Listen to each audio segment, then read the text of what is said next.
Hi guys, so we are restarting these videos after a long time.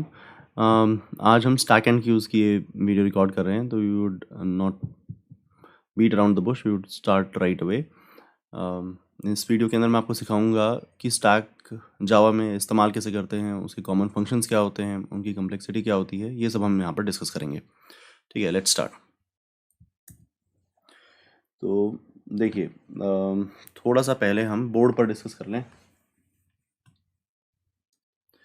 जैसे आपने अभी तक कौन सी कलेक्शंस पढ़ी हैं? आपने पढ़ा है एरे, हाँ, और आपने पढ़ा है एरे लिस्ट, और आपने पढ़ा है एरे लिस्ट के बाद और कोई कलेक्शन आपने पढ़ी ही नहीं. स्ट्रिंग्स पढ़े थे आपने, स्ट्रिंग्स पढ़े थे. तो एरेज में क्या होता था? एरेज के अंदर फिक्स्ड साइज होता था. कलेक्शन है आइटम्स की, जितना बना देंगे आप फिक्स साइज होगा. 5 साइज का बना दिया तो 5 साइज का ही रहेगा. एक बहुत अमेजिंग बात होती थी, जो गेट और सेट होता है वो O1 का होता है. तो ये गेट और सेट से मेरा मतलब है किसी स्पॉट को एक्सेस करके वहाँ की वैल्यू निकालना और वहाँ पर जाकर कोई वैल्यू डालना. ये दोनों काम O1 के होते हैं, क्योंकि वो सारा एक साथ बनता है. स्ट्रिंग्स बिल्कुल एरे जैसी होती हैं, पर कैरेक्टर के लिए होती हैं. अब एरे लिस्ट, ये एरे लिस्ट की डेप्थ हमने नहीं पढ़ी है, लेकिन यूसेज हम जानते हैं. डायनेमिक एरे होता है. डायनेमिक एरे से हमारा मतलब क्या है? साइज ग्रो कर जाता है. साइज ग्रो कर जाता है, दैट इज कि शुरुआत में अगर 5 आइटम हैं, आप थोड़े और पुश कर दोगे, 2 पुश कर दोगे तो 7 साइज हो जाएगा, 3 और पुश कर दोगे तो 10 साइज हो जाएगा. तो it can grow, it can grow. Otherwise बिल्कुल एरे जैसा होता है. इसके इंटरनल्स अभी हमने एक्सप्लेन नहीं करे हुए हैं, लेकिन हम यूसेज समझते हैं कि ऐड करते जाओ, साइज बढ़ता रहता है. ठीक है, अभी एक नए टाइप का डेटा स्ट्रक्चर कर रहे हैं, जिसको हम बुलाते हैं स्टैक. अब स्टैक ना एरेलिस्ट जैसा डायनेमिक तो होता है कि साइज में ग्रो कर जाएगा, उतनी फंक्शनैलिटी ऑफर नहीं करता, डिसिप्लिन ऑफर करता है. मतलब स्टैक आपको यूसेज के अंदर एक डिसिप्लिन ऑफर करता है. जिसका क्या मतलब है? जैसे एरेलिस्ट अगर ये बनी हुई है, एरेलिस्ट है ये आपकी, और इसमें आइटम्स चले हुए हैं 10, 20, 30, 40. तो एरेलिस्ट आपको बोलती है आप यहाँ पर भी वैल्यू ऐड कर सकते हैं, यहाँ पर भी ऐड कर सकते हैं, यहाँ पर भी ऐड कर सकते हैं, किसी भी आइटम को गेट कर सकते हैं, किसी भी जगह से आप रिमूव कर सकते हैं. मतलब एरेलिस्ट के अंदर ऐड कहीं पर भी कर सकते हैं, रिमूव कहीं से भी कर सकते हैं, और गेट वैल्यू को गेट कहीं से भी कर सकते हैं. स्टैक में थोड़ा डिफरेंट है.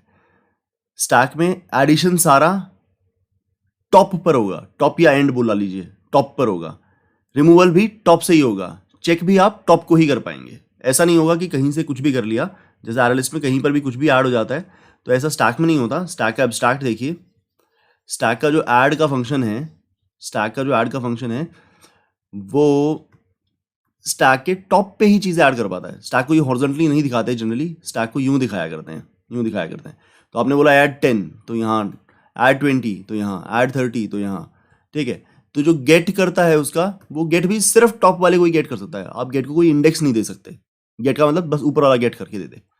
और जो रिमूव होता है वो भी, उसको आप इंडेक्स नहीं दे सकते, वो सबसे ऊपर वाले को ही रिमूव करता है. ठीक है, तो इन फंक्शनों का नाम वहां पर ऐड, गेट और रिमूव नहीं होता. ऐड का नाम होता है पुश, रिमूव का नाम होता है पॉप, गेट का नाम होता है, कहीं कहीं टॉप होता है, जावा की लाइब्रेरी से पीक कहती है.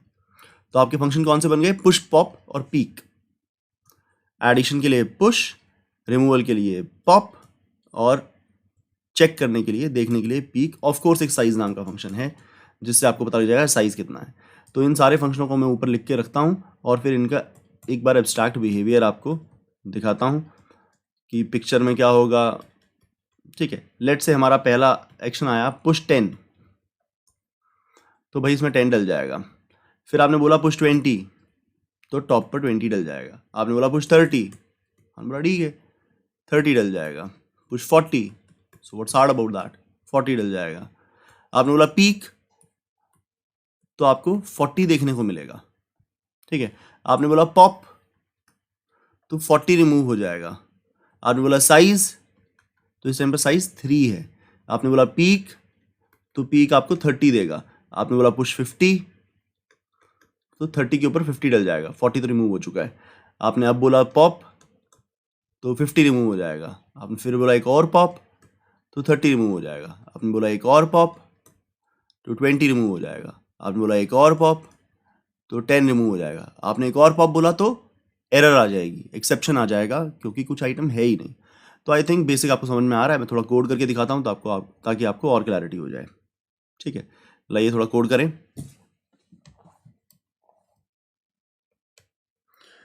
तो देखिएगा ज़रा, स्टैक बनेगी कैसे। स्टैक अगर मैं इंटीजर्स में डालना चाहता हूँ तो ऑफ इंटीजर st बन गई स्टैक। स्टैक डिक्लेयर हो गई, डिफाइन नहीं हुई। मतलब इससे अभी स्टैक पता है कहाँ बनी है, स्टैक बनी भी है और नहीं भी बनी है। इससे बड़ा स्टैक यहाँ पर, ये हमारा रैम का स्टैक है, ये रैम का हीप है, तो यहाँ पर st नाम का वेरिएबल बना है। वो असल में अभी डेटा कंटेन नहीं कर सकता, उसमें नल पड़ा है। ठीक है, ये क्या कहानी है थोड़ी देर में आपको समझ में आ जाया करेगी मेमोरी मैप्स की। तो अभी थोड़ा आगे लिखते हैं। तो असल में स्टैक सिर्फ इससे नहीं बनेगी, आपको स्टैक बनाने के लिए और लिखना होगा इक्वल टू न्यू स्टैक। तो अभी ज़रा चक्कर में ना पड़े, अगर आपको ये जानना हो स्टैक बनाई कैसे जाती है तो ऐसे बनाई जाती है, stack integer st equal to new stack. Of course variable का नाम कुछ भी हो सकता है। तो मैं देखिए पुश करता हूँ, मैं 2 पुश करता हूँ। ठीक है, तो उसके बाद एक बार system dot out dot print line करके दिखा दें। तो इतने को रन करते हैं तो 1020, तो ये टॉप है इसका। ठीक है, मैं 2 और पुश करता हूँ और फिर एक बार और इसको डिस्प्ले कर लें।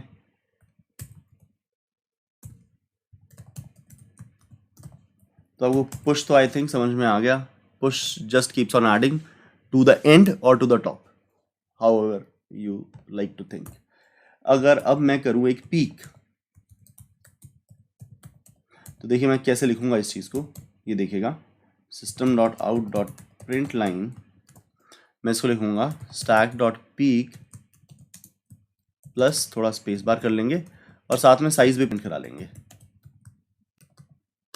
तो इस टाइम पे हम जानते हैं 10 20 30 40 है, तो पीक से 40 आएगा और साइज 4 आएगा। तो इसको रन करके देखते हैं तब पता लगेगा।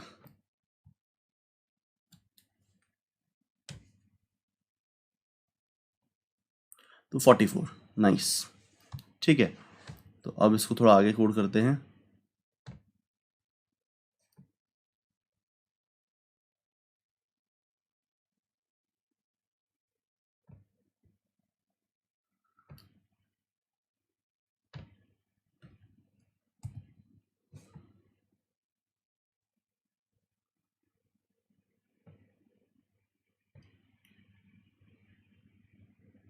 ठीक है, चलिए, तो इसके बाद हमने क्या लिखा, थोड़े पॉप करके देखते। तो आप पीक समझ चुके हैं, साइज देख चुके हैं, तो हमने एक पॉप किया, एक और पॉप किया, एक और पॉप किया, 3 पॉप करके और 3 बार हमने पीक और साइज दिखाया। तो 33 22 10 1 ऐसा करते हैं, हर बार साथ में ना स्टैक भी प्रिंट करा देते हैं। पीक और साइज के साथ साथ स्टैक को भी प्रिंट करा देते हैं हर बार। एरो लगा देंगे फिर ऐसा, लेट अस डिस्प्ले दिस। तो इससे पहले स्टैक के कंटेंट दिखेंगे, फिर पीक और साइज का बिहेवियर दिखेगा। देखिए, ठीक है, बल्कि शुरुआत से ही ऐसा करते हैं हर बार।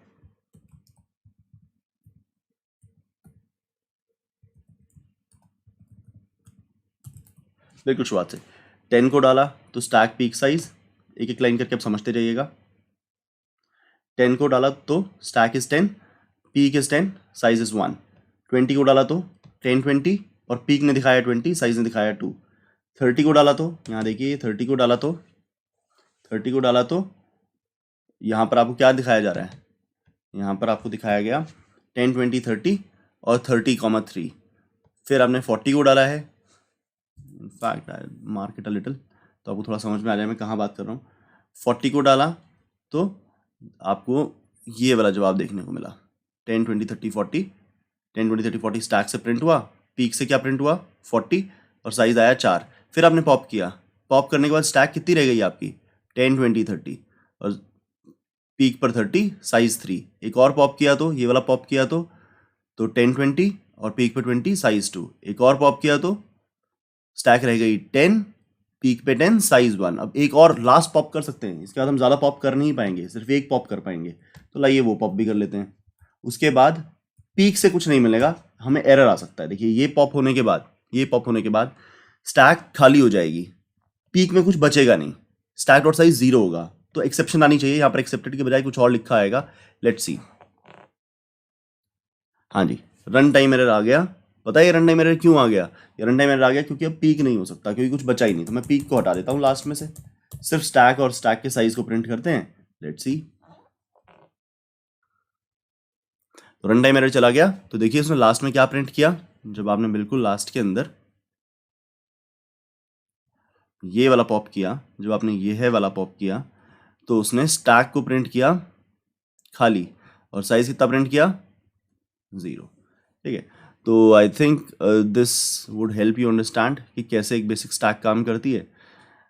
पुश है, उसके अंदर पॉप है, पीक है और साइज है। पुश एंड में ऐड करता रहेगा, पीक एंड वाले को दिखा देगा, पॉप एंड से रिमूव कर देगा, साइज आपको वो टोटल कंटेंट उसके अंदर जितना है वो बता देगा। ठीक है, that is how you use it. Why and what benefit it offers वो आपको बाद के लेक्चर में समझ में आएगा।